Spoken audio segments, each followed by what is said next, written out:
El chavismo amplió su dominio territorial en Venezuela luego de las elecciones regionales, al ganar 23 de los 24 estados del país, incluyendo la recién incorporada Guyana Esequiba, un territorio en disputa con Guyana que Caracas considera su estado número 24. El oficialista Partido Socialista Unido de Venezuela, liderado por Nicolás Maduro, recuperó regiones estratégicas como Barinas, Zulia y Nueva Esparta, consolidando su presencia en casi todo el país. El único estado donde no se impuso fue Cojedes, donde fue reelegido el gobernador opositor Alberto Galíndez.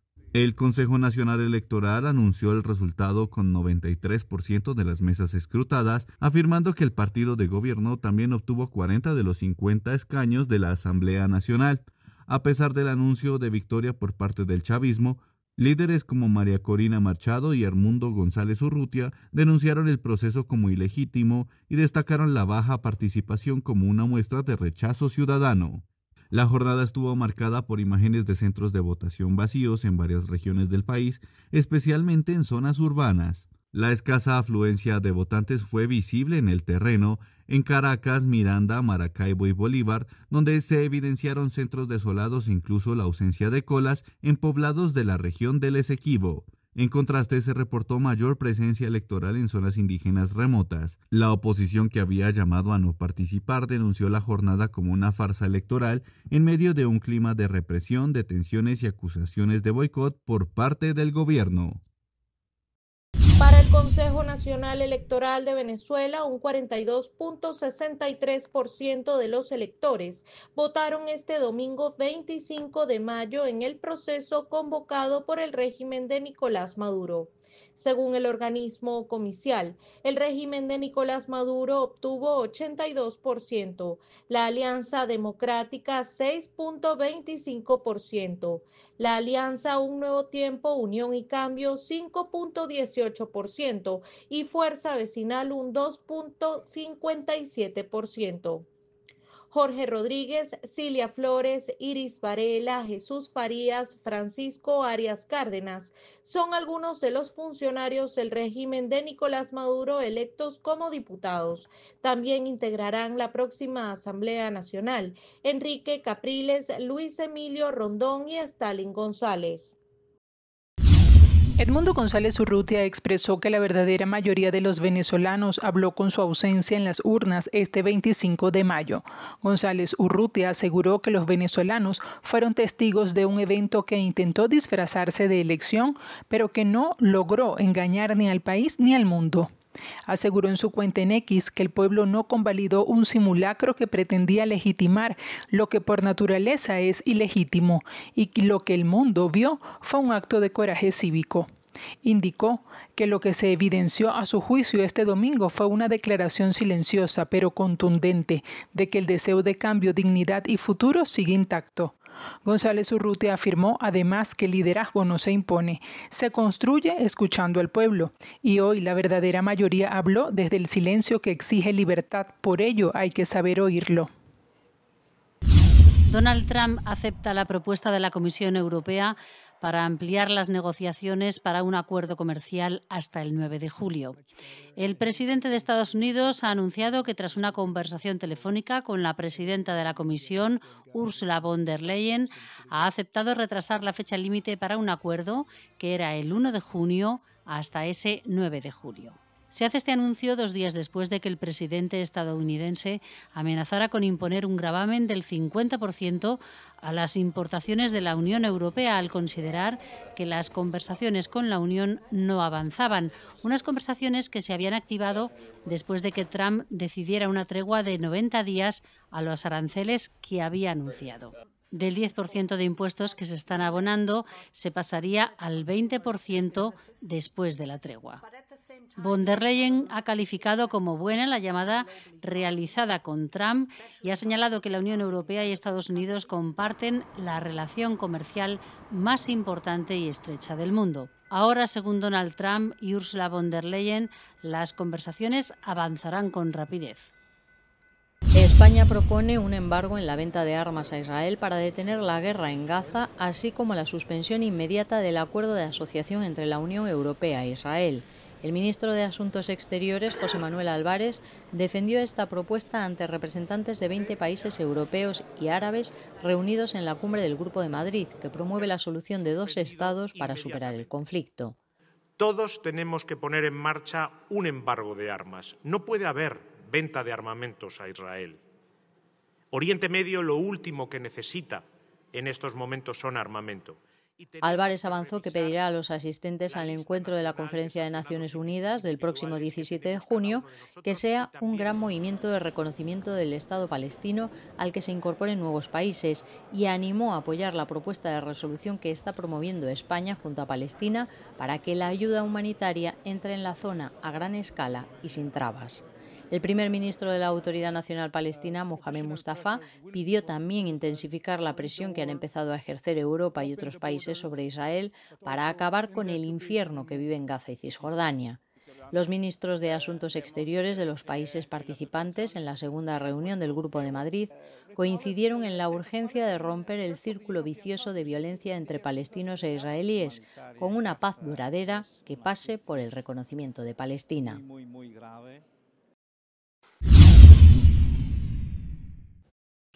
Desde antes de las 6 de la mañana de este martes, las autoridades retiraron las vallas que impedían el paso en la aduana principal de San Antonio del Táchira, lo que permitió reactivar el flujo binacional habitual, de acuerdo con el diario venezolano La Nación. Decenas de personas a bordo de motos, automóviles y a pie esperaban cruzar los puentes fronterizos apenas se restableciera la medida. Durante las 96 horas del cierre fronterizo que se extendieron desde el viernes 23 hasta el lunes 26 de mayo por los comicios celebrados el domingo, se habilitó un canal humanitario que llegó a atender a más de 1.000 ciudadanos, según reportó el medio regional tachirense. Además del puente internacional Simón Bolívar, la circulación también fue restablecida en los pasos Francisco de Paula Santander, Unión y Atanasio Girardot, todos ubicados en el estado Táchira y conectados con el departamento colombiano del norte de Santander. El tránsito en ambos sentidos se desarrolla con normalidad desde tempranas horas del día. Catalina Ramos es coordinadora nacional de Asociaciones Ciudadanas de 20 Venezuela y expresidenta de la Asociación de Egresados de la Universidad Simón Bolívar. Según la organización, Catalina Ramos fue detenida arbitrariamente por funcionarios no identificados en la ciudad de Caracas. Desde entonces, desconocen dónde se encuentra. Su familia exige información sobre su paradero y su liberación inmediata. Este caso se suma a una serie de detenciones y desapariciones forzadas que organizaciones de derechos humanos y partidos de oposición han denunciado en los últimos días. La medida otorgada durante la administración de Joe Biden eximía a la compañía de cumplir con las sanciones impuestas por Estados Unidos y le permitía exportar crudo venezolano. El pasado miércoles, Marco Rubio, secretario de Estado de Estados Unidos, anunció que el gobierno no renovaría la licencia de operación de Chevron en Venezuela, contradiciendo lo afirmado por el enviado especial Reed Grenell, quien aseguró que el permiso se renovaría tras la liberación de un estadounidense detenido por el régimen de Maduro. Aunque todavía no hay un pronunciamiento oficial por parte del gobierno del presidente Donald Trump, se habla de una nueva licencia que limite las operaciones a labores esenciales de mantenimiento sin permitir nuevas inversiones ni exportaciones. Madres y familiares de detenidos en el contexto postelectoral del 28 de julio pasado y que se encuentran recluidos en Tocorón, estado Aragua, reportaron con preocupación que varios de sus seres queridos presentan fiebre, vómito, diarrea, dolores de cabeza y musculares, presuntamente a causa de un brote de dengue en ese recinto penitenciario. Indicaron que los presos no están recibiendo atención médica y aquellos con patologías preexistentes siguen sin acceso a tratamiento especializado, lo que ha agravado su estado de salud en los últimos días. Los familiares relatan que los detenidos han adquirido cuadros renales, entre otras patologías, por las condiciones de reclusión. Para acceder a los medicamentos que necesitan con urgencia, deben depender del auxilio de sus familiares, en su mayoría personas de escasos recursos. El Comité por la Libertad de los Presos Políticos continúa denunciando esta situación ante el deterioro en la salud que atraviesan los privados de libertad en los diversos centros de reclusión en Venezuela. Exigen a quienes están al frente de las instituciones del Estado venezolano que cese la injusticia y liberen de inmediato a todas las personas detenidas arbitrariamente. reiteran el llamado a la comunidad internacional a continuar monitoreando de cerca la crítica situación que atraviesa el país.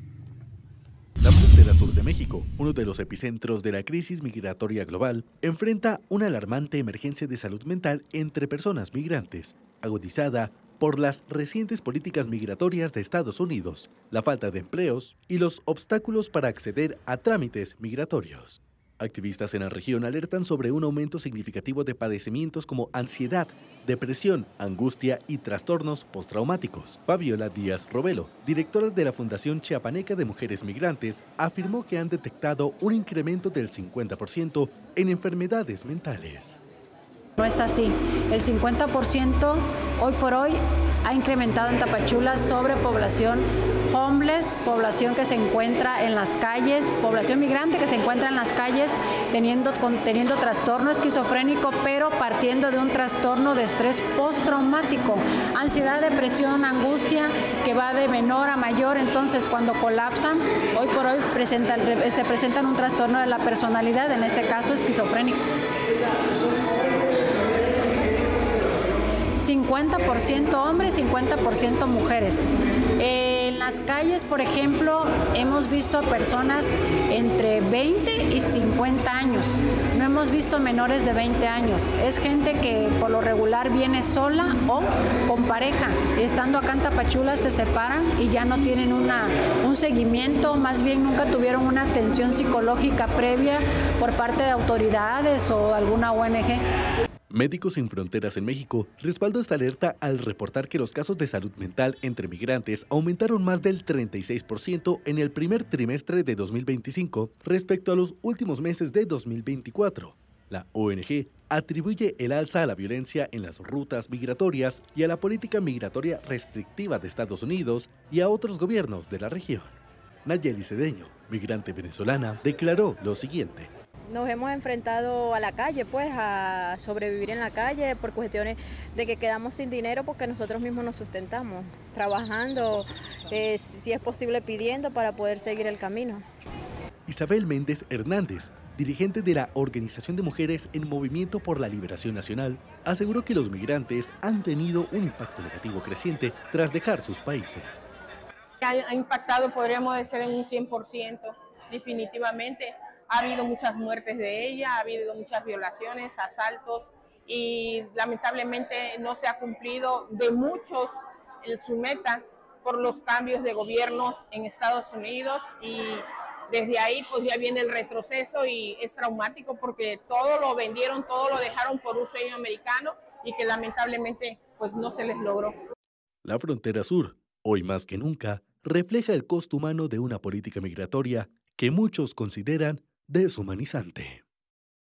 El gobierno, si el Senado no se pronuncia de aquí al 1 de junio, convocará a elecciones, convocará la consulta popular para lo que tiene que ver con las 12 preguntas que tienen que ver con la reforma laboral. En el artículo 125 se dice que todo lo que vaya a ser votado tiene que leerse y tiene que haber una proposición para saber qué fue lo que se votó. En este caso, la proposición tenía que ver con el sí o no concepto favorable y no se leyó la proposición de que se hablaba del objeto de lo que se iba a votar. Luego el Senado no se pronunció. ¿Qué fue lo que se votó? No sabemos.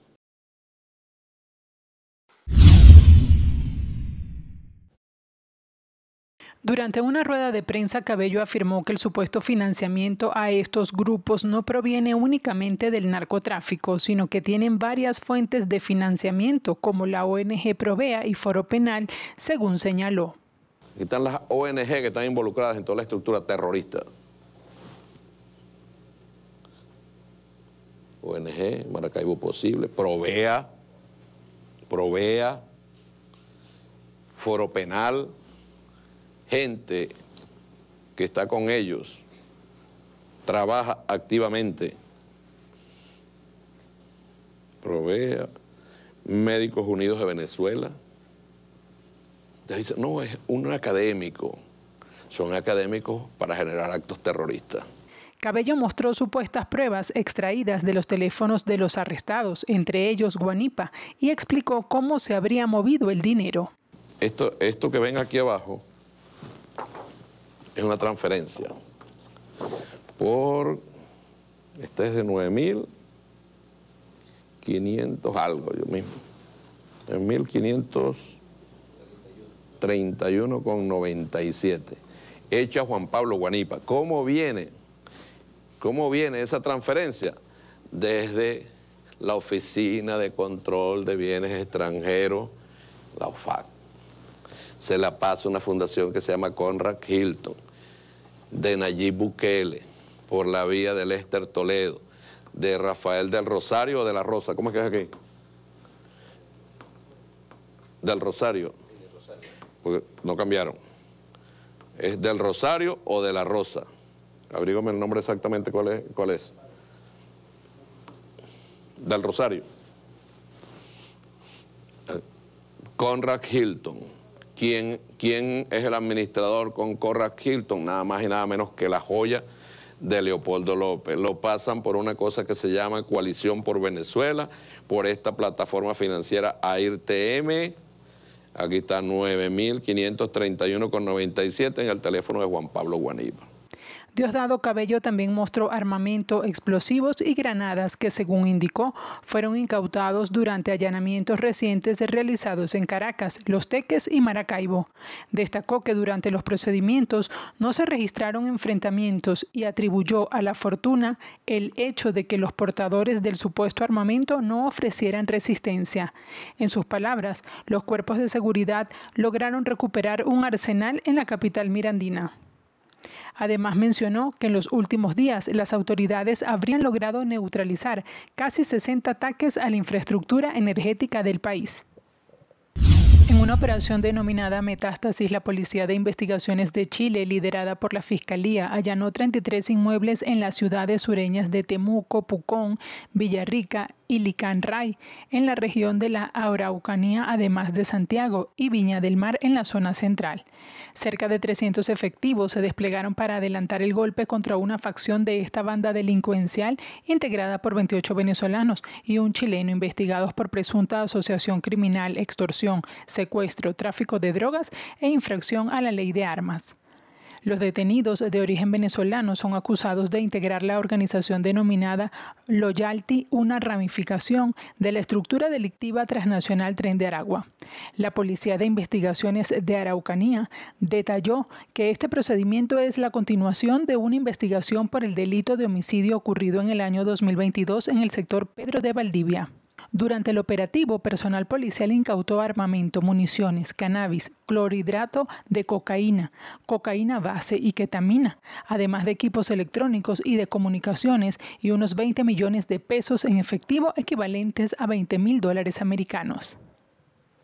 En contra de Jefferson Nava pesaba una notificación roja de Interpol solicitada por Venezuela en la que es considerado como uno de los criminales más buscados.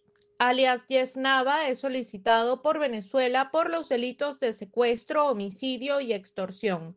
Según fuentes de la policía colombiana, Jefferson Nava había estado en Estados Unidos y habría ingresado a Colombia para realizar alianzas criminales con distintas estructuras. Su detención se registró en la ciudad de Medellín. El equipo del dirigente político Juan Pablo Guanipa exigió el martes una fe de vida y acceso inmediato a sus tratamientos médicos, tras cumplirse más de 100 horas de su detención arbitraria por parte del régimen de Nicolás Maduro. A través de la cuenta oficial de Guanipa, en la red social X, denunciaron que ni su familia ni su abogado saben dónde está ni cuáles cargos le son imputados. En el comunicado destacaron que Guanipa, de 60 años, es hipertenso y requiere medicación diaria. La denuncia incluyó un llamado a garantizar su integridad mientras permanezca bajo custodia. La detención de Juan Pablo Guanipa ocurrió el pasado viernes, según Diosdado Cabello. Está vinculado a una supuesta red que, según afirmó, tenía como propósito ejecutar acciones violentas contra las elecciones parlamentarias y regionales celebradas el pasado domingo. La administración Trump ha revocado visas de estudiantes extranjeros y deportado a algunos de los participantes en las protestas contra la guerra en Gaza. Un cable interno firmado el martes por el jefe de la diplomacia, Marco Rubio, a la que tuvo acceso AFP, ordenó a las embajadas y consulados no permitir ninguna visa de estudiantes o de intercambio adicional hasta que se emitan nuevas directrices.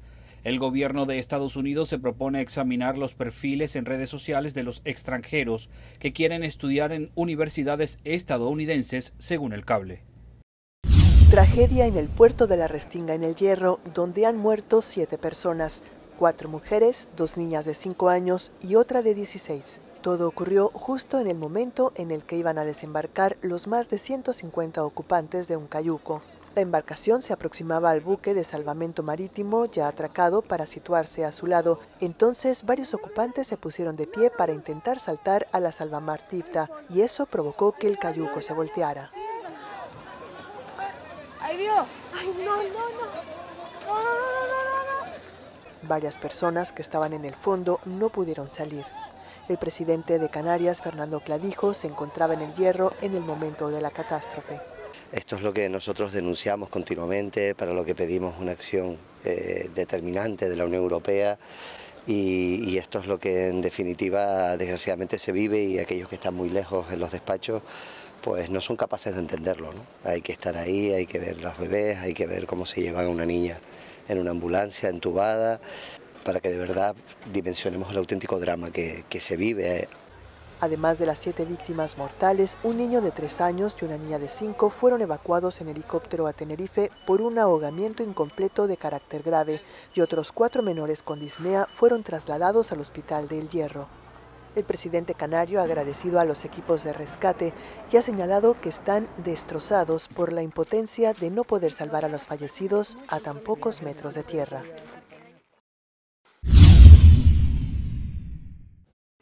A través de una publicación en la red social X, Provea advirtió que estas declaraciones forman parte de una estrategia de criminalización que busca desacreditar el trabajo de denuncia y acompañamiento a las víctimas en el país, al tiempo que alertó sobre una agresiva escalada represiva que ha incluido detenciones arbitrarias, desapariciones forzadas y amenazas contra defensores de derechos humanos.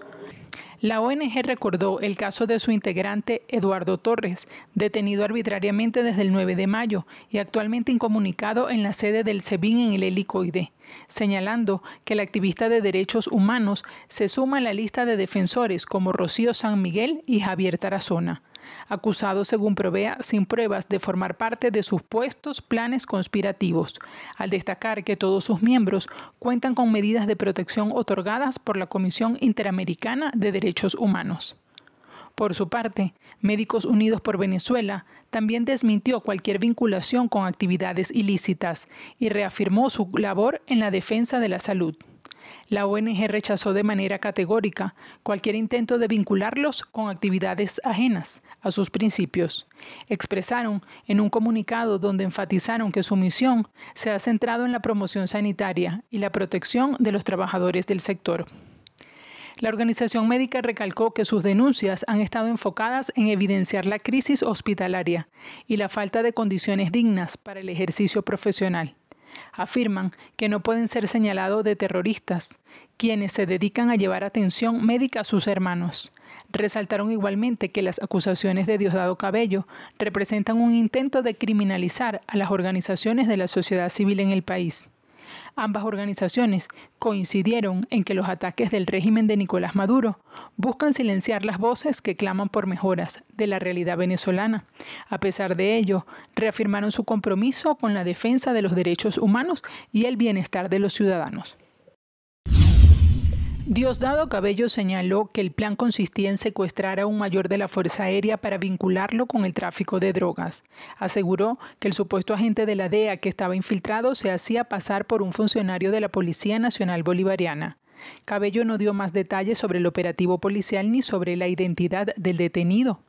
Acusó a la DEA de ser el principal cártel de drogas del mundo y dijo también que los principales consumidores de drogas en el planeta son los ciudadanos de Estados Unidos, donde a su juicio no hay gobierno que atienda eso.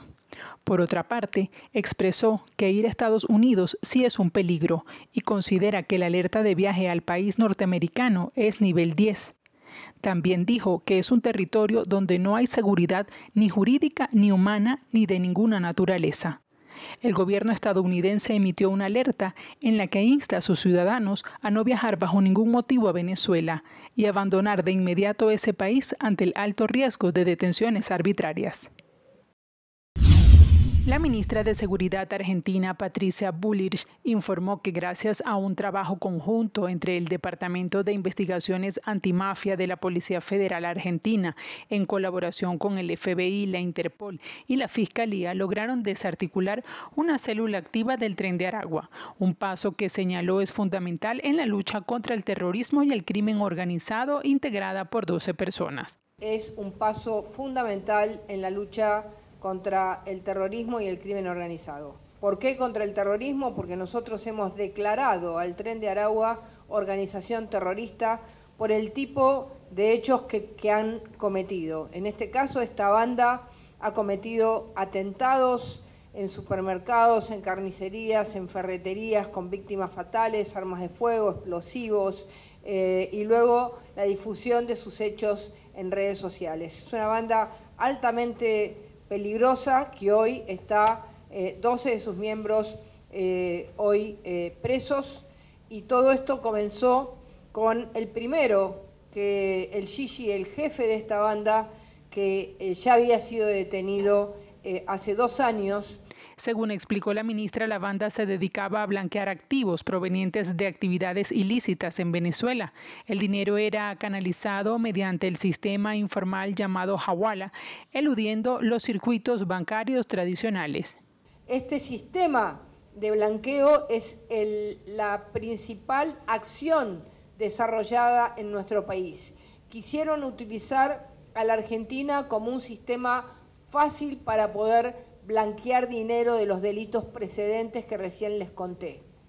Y con eso compraron campos que ya están detectados y que van a ser decomisados. Compraron casas en countries, en zonas muy caras, y también casas en countries en distintos lugares. La ministra también informó que como parte de la estrategia del gobierno de Javier Milei, algunos de los detenidos han sido identificados como terroristas y están inscritos en el registro público de personas y entidades vinculadas a actos de terrorismo y su financiamiento, un registro oficial de ese país. Además, destacó que esta es la primera operación de desarticulación de una célula del Tren de Aragua en Argentina. Este jueves, un tribunal de apelaciones de Estados Unidos ordenó levantar el bloqueo impuesto este miércoles por la Corte Federal a casi todos los aranceles establecidos por el presidente estadounidense Donald Trump. El Tribunal de Apelaciones de Estados Unidos para el Circuito Federal también ordenó que ambas partes presentaran por escrito sus argumentos sobre la cuestión del bloqueo de los aranceles de Trump a principios del próximo mes. Como se recordará, este miércoles una corte de Estados Unidos bloqueó los aranceles recíprocos de al menos 10% que Donald Trump impuso en abril a los productos que entran en el país porque consideró que el presidente se había extralimitado. Un fallo temporal contra la SB 4C, una de las leyes estatales más restrictivas contra los migrantes de Estados Unidos e impulsada por el gobierno de Ron DeSantis, señaló en abril que es probablemente inconstitucional, por lo que concedió una orden judicial preliminar mientras continúa el proceso legal. La ley permitía el arresto y el encarcelamiento de personas en Florida por ingresar al país sin inspección, incluso si habían regularizado su estatus migratorio y no habían cometido ningún otro delito, además de obligar a mantenerlas en prisión preventiva sin considerar sus circunstancias particulares. La cuestionada ley considera delito menor de primer grado que un migrante indocumentado mayor de 18 años ingrese o intente ingresar a Florida después de haber eludido inspección migratoria federal. La primera condena conlleva una pena mínima obligatoria de 9 meses de prisión. Las reincidencias elevan el delito a felonia de tercer grado, con penas de 1 año y 1 día, segunda condena, o 2 años en tercera condena.